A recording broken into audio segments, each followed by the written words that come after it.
Hi guys, it's Mrs. Perpich. I'm going to read for you today The Cool Bean by Jory John and Pete Oswald.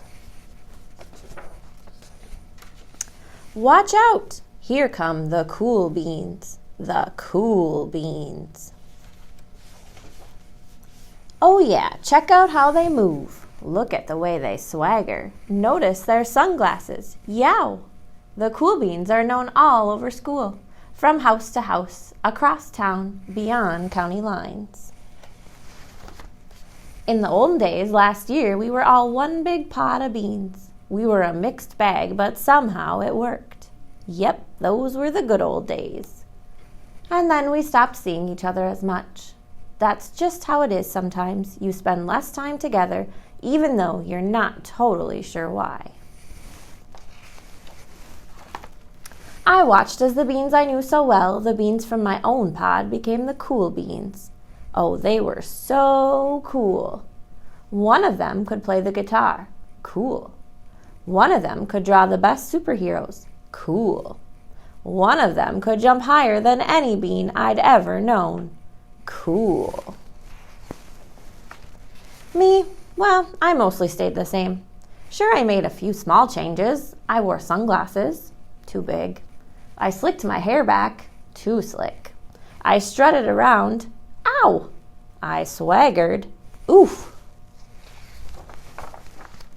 I was still picked last for everything. My clothes never seemed to fit. I snorted when I laughed. I walked into stuff. I was an uncool bean for sure. I started thinking of myself as just a common bean with no special skills. I couldn't compete, so I didn't even try. I'd never be a cool bean.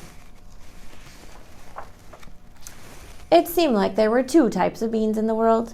There were the cool beans and the beans like me.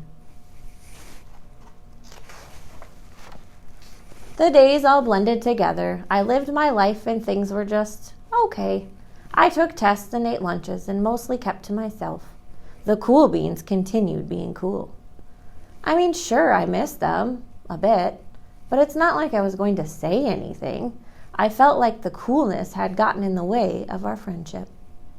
And that's how it went until one day.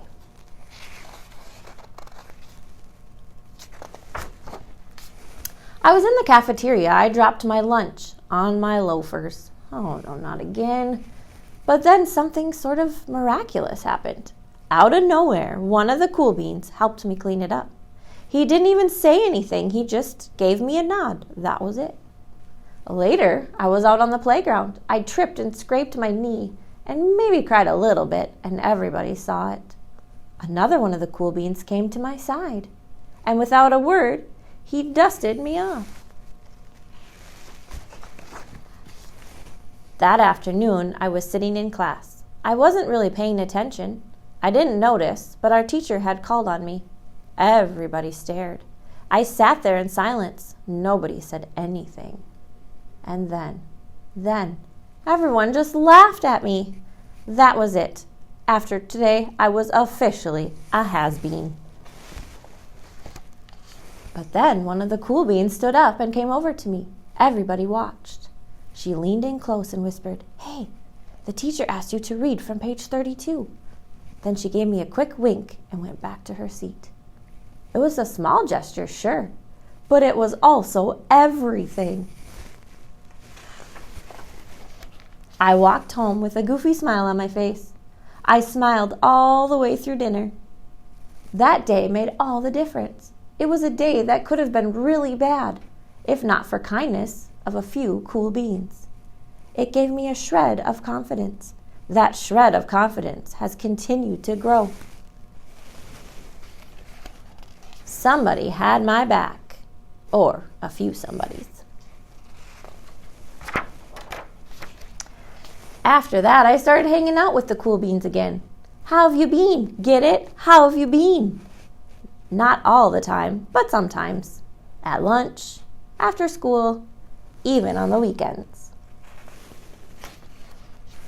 Throughout all of this, I realized that it's not about how you look or any of that other silly stuff.